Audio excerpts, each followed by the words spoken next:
Essa hora ele acabou de conseguir tirar o graveto que está dentro. Obviamente foi uma das piores escolhas que ele poderia ter. Por quê? Fala, Shonens, tudo bem com vocês? Meu nome é João Pedro Castelão, eu sou aluno de Medicina e eu faço parte do programa MAPS Interligas, que é a medicina avançada na prática do esporte. E hoje eu tô aqui para reagir a 3 cenas de filme de ação e te contar se fazem sentido do ponto de vista médico ou não. E só lembrando, isso não é nenhuma crítica a nenhum dos filmes, para saber se eles são bons ou ruins. É apenas uma brincadeira que a gente está fazendo para saber se na vida real, se aquelas situações se repetissem, se ia acontecer a mesma coisa que aconteceu nos filmes. Eu tenho certeza que você sabe que o filme de ação é uma fantasia que exagera bastante da realidade para dar a gente o entretenimento que a gente gosta. É mesmo! Então a primeira cena que a gente vai ver é do filme John Wick 3 Parabellum, que é aquela luta que ele tem com um outro cara muito grande, que eu não lembro o nome, na biblioteca um pouco antes do contrato dele ser liberado. Ah, e pelas diretrizes do YouTube eu não posso deixar o áudio do filme. Eu vou deixar a imagem e vou reagir de forma concomitante com vocês, tudo bem? Então o John Wick tá encarando esse cara, e eu não sei se eu encararia ele não, é grande pra caramba. Os dois conversam e ele saca uma faca. Tá parecendo ser um punhal. Os dois brigam. Nessa hora acontece o contato da lâmina com o ombro do John Wick. E você pode ver que ele mexe bastante, briga, então a lâmina vai ficar sambando dentro dele depois dela ter penetrado. Isso é horrível para piorar as escoriações possíveis causadas pela lâmina. Nesse quadro, a gente vê perfeitamente que a lâmina entrou toda até o cabo. Levando em consideração que ela tem entre 15 e 23 centímetros de lâmina por causa do tamanho médio dos punhais, quer dizer, entre 15 e 23 centímetros de lâmina do seu ombro para dentro do seu tórax. Não deve ser uma sensação muito agradável. E o John Wick consegue continuar lutando e se desvencilha da lâmina. Pronto, é essa cena que a gente vai analisar. Bom, então vou levar em consideração que a lâmina tem pelo menos 15 centímetros, que ela entrou pelo ombro e escorregou até o tórax dele, sambando bastante por causa da luta. A gente tem 5 tipos de lesão que são mais importantes nesse caso de esfaqueamento de cima para baixo. Então, o primeiro tipo de lesão seria um rompimento do ligamento acrômio clavicular, que fica entre o acrômio da escápula e a clavícula aqui na frente. Esse ligamento ele dá estabilidade nos movimentos de abdução e adução do braço. Caso o John Wick tenha rompido com essa facada, ele não vai ter tanta estabilidade ou tanta força para fazer esses movimentos, principalmente de rotação de ombro. Então ele não conseguiria continuar lutando do jeito que ele lutou. Então, o segundo tipo de lesão que seria extremamente comum, graças à natureza do dano que ele sofreu, seria uma lesão vascular. Aqui embaixo da clavícula, a gente tem correndo uma veia que chama veia axilar. Do lado dela está a artéria axilar. Uma lesão em qualquer um dos dois, segundo um estudo da Faculdade de Medicina de Ribeirão Preto de 2007, poderia ocasionar uma hemorragia de até 2 litros de sangue em menos de 1 minuto. Então imagina o John Wick tentar continuar lutando com uma hemorragia tão severa. Não ia ter como. Ele ia evoluir para um quadro que a gente chama de choque hipovolêmico, que é basicamente na hora que você perde sangue suficiente, seu coração não consegue continuar bombeando sangue para o resto do seu corpo, os seus tecidos param de receber oxigênio e você desmaia. Levando em consideração o tipo de ferida do John Wick, que ele estava lutando ainda por cima, o que acelera seu batimento cardíaco, ele teria menos de 30 segundos para continuar reagindo. Ele teria desmaiado por choque hipovolêmico e o inimigo dele teria matado ele nessa hora. Ih, rapaz. O terceiro tipo de lesão que é extremamente comum nesse tipo de trauma são as lesões nervosas, porque o plexo braquial passa justamente embaixo de onde ele tomou a facada. Então se ele tivesse cortado algum dos nervos, tanto anteriores como o nervo músculo cutâneo, quanto um posterior como o nervo axilar, ele teria perdido o movimento do bíceps e do tríceps braquial. Qualquer um dos dois prejudicaria ele muito na luta, porque com o bíceps ele não poderia mais agarrar o seu inimigo e puxar, e sem o tríceps ele não conseguiria agarrar e empurrar objetos. Então qualquer um dos dois, com essa facada sendo rompido, ele perderia a luta de imediato, porque o braço dele não ia responder mais da mesma maneira. Agora, uma outra lesão que também seria fácil da gente concluir que ele teve, seria uma lesão pulmonar, tanto pelo tamanho da lâmina, quanto pelo grau e inclinação que a lâmina teve ao atingir o John Wick. Provavelmente ela atingiu o ápice do pulmão dele, o que levaria a um quadro que a gente chama de pneumotórax, que é quando um corte no pulmão faz com que o ar que está dentro dele saia e fique preso num espaço que a gente chama de pleura. Essa pleura vai acumular esse ar e comprimir o pulmão dele, e ele não ia conseguir mais respirar com aquele pulmão. Eu aposto com você que se você já tentou correr de máscara e sabe o inferno que é, experimenta correr com um pulmão só, ou melhor, brigar com um cara de mais de 2 metros de altura com um pulmão só. Você acha que você vai sair vivo dessa briga?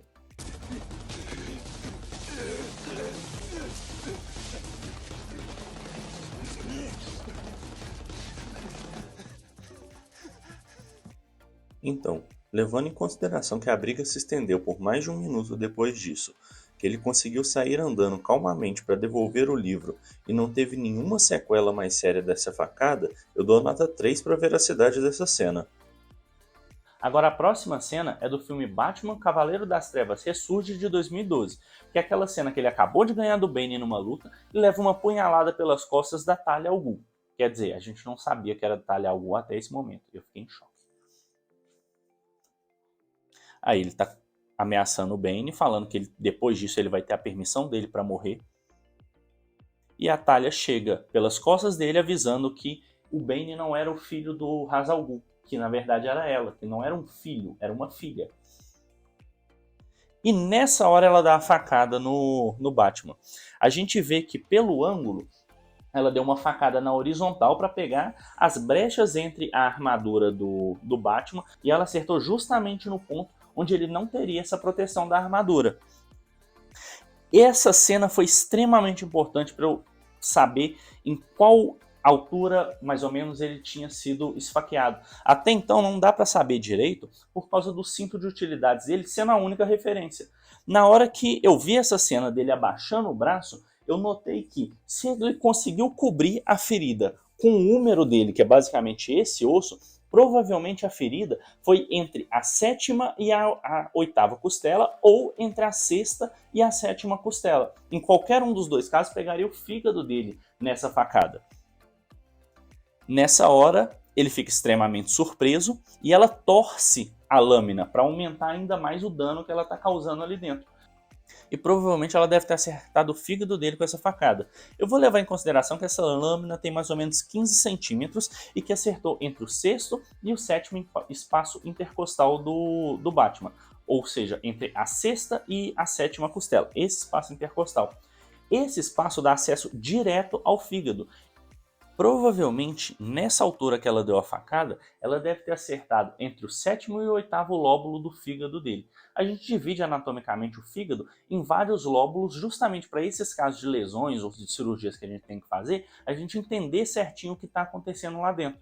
Provavelmente acertando o 7º e o 8º pelo ângulo, ela também deve ter acertado a veia hepática esquerda e a veia cava. E se for o caso dela acertar a cava, principalmente com essa torção de lâmina que ela deu, para aumentar ainda mais o dano e causar um dano e uma dor absurda que ela vai causar fazendo esse movimento, provavelmente o Batman morreria de hemorragia antes de terminar aquela cena. No, God! No, God, please, no! No! No! No! Sim, jovem, eu também sou muito fã do Batman, dá pra notar. Só que se fosse na realidade ele não escaparia desse tipo de facada. Por quê? Se essa facada acertasse a veia cava leva um volume muito grande de sangue de volta para o coração para ele ser bombeado novamente. O que iria acontecer seria uma hemorragia interna tão severa que o Batman morreria em menos de 5 minutos. Porque o sangue não estaria voltando para o coração, o que daria o choque hipovolêmico. Então, muito provavelmente, em menos de 30 segundos, o Batman já iria perder a consciência e em menos de 5 minutos ele morreria devido à hemorragia.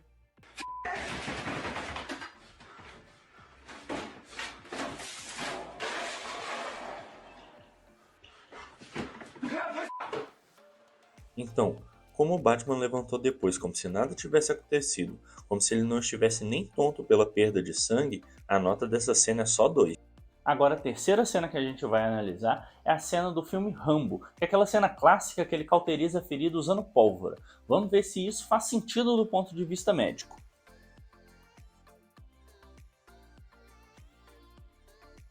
Nessa hora ele faz uma coisa que é completamente contraindicada, que é enfiar o dedo dentro da ferida. Isso deve estar doendo um tanto. Nessa hora ele está empurrando a madeira por trás com um dedo, com o polegar, para depois pegar pela frente com a outra mão e tirar a madeira que estava dentro dele. Sim, eu sei, jovem, o que você pensou. Que mente poluída. Não, é só um pedaço de graveto mesmo.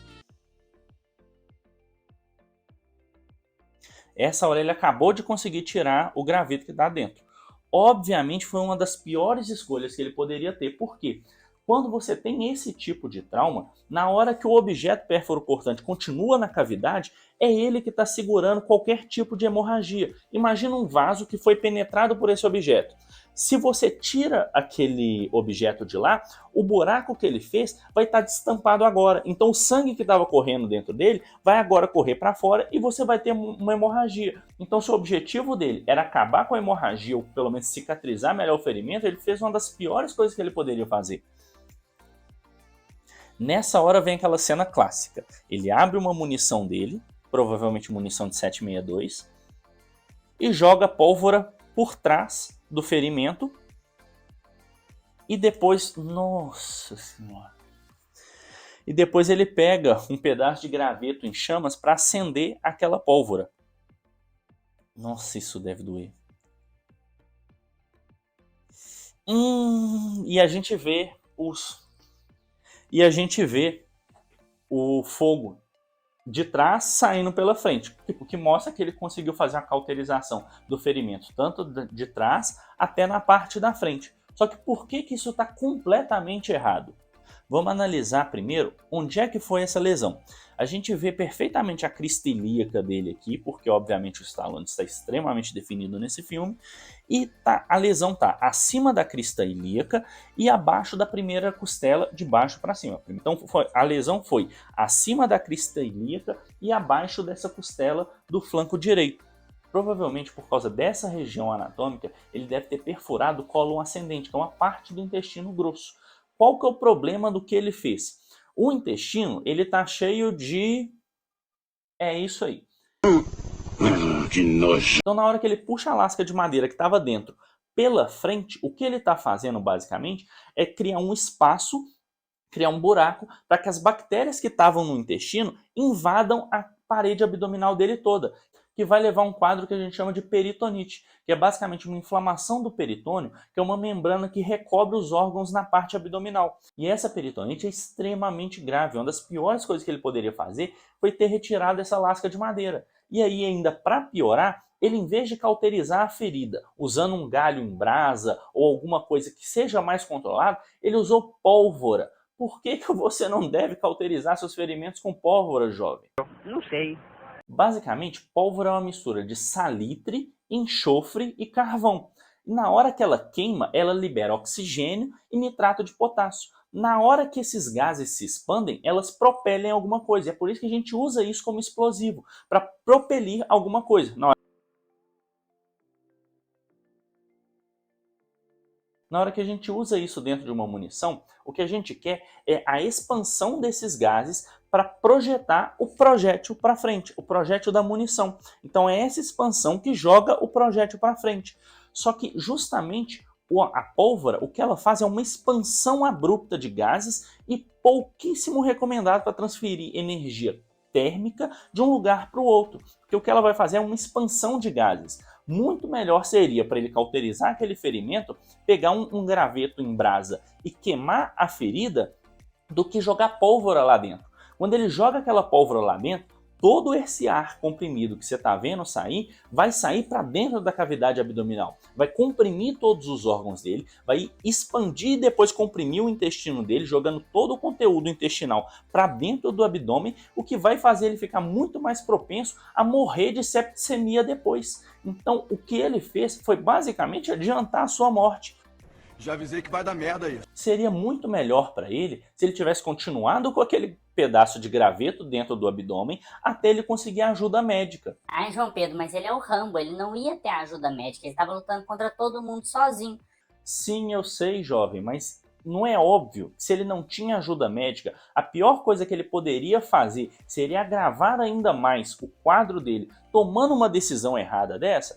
Então, para ele, mesmo sem ajuda médica, o melhor seria se ele tivesse continuado com aquele graveto dentro dele, matasse todo mundo que ele precisava matar e depois voltar para conseguir a ajuda médica. Uma das piores coisas que ele poderia fazer foi justamente o que ele fez. É verdade. Quer dizer, às vezes não. E levando em consideração que no final do filme, depois de passar muito tempo, ele ainda estava andando como se nada tivesse acontecido, minha nota para essa cena é 1. E Shonen, só lembrando, isso não é crítica a nenhum desses filmes, eu não quero que nenhum desses filmes pare de ser visto, que eles não são 100% apurados.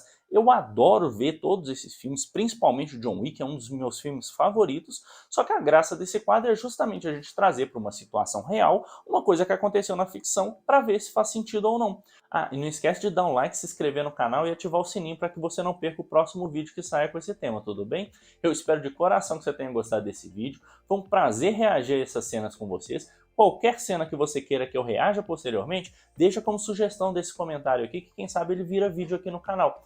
Tudo bem? Um abraço e até a próxima!